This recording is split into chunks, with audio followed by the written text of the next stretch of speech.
because he has refused to constitute the IEBC.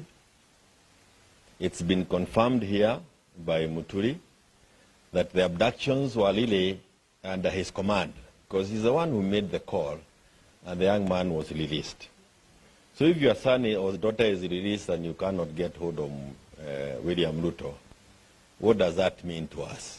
We are on our own. The opposition leadership led by Kalonzo Musyoka and the likes of Jeremiah Kioni have come out fire blasting the government for the recent abduction and accusing the president to be the center manager of these happenings.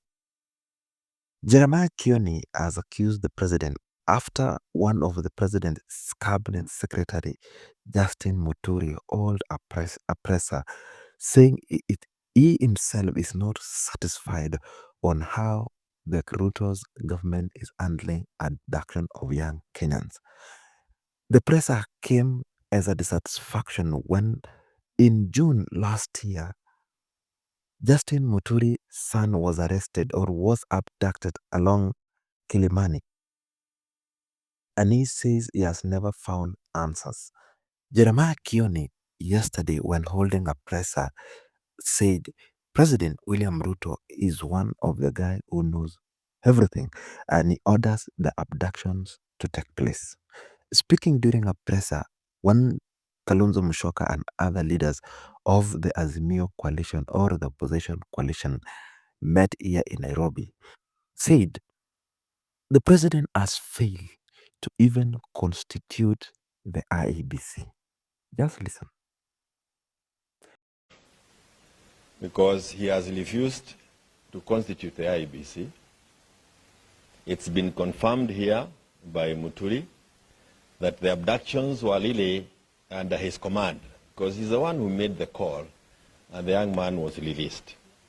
So if your son or daughter is released and you cannot get hold... He went further and said if the president is happy with what the leaders align to him, the likes of Oscar Sudi, the likes of Farah Malim, Kimani Ichung'wah, and TRTMP William Kamket, then the country has no leader.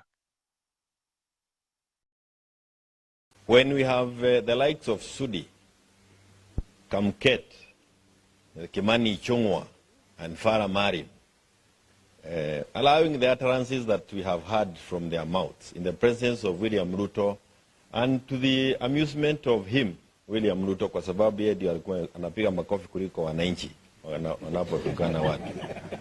He further accused the president of failing to reconstitute the IEBC 2.5 years later.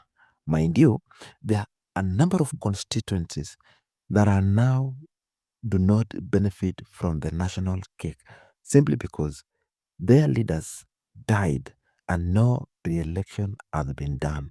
There are other constituencies where their leaders were appointed to the power of being CSS and no election has been done.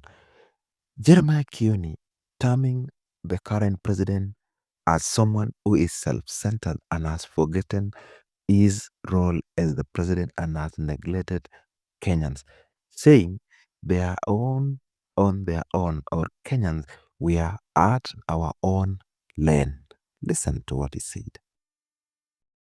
It means that the center is not holding, and we as Kenyans must heed the call that has been made by our leader, and we must prepare to do what the South Africans, the people of South Korea, have done.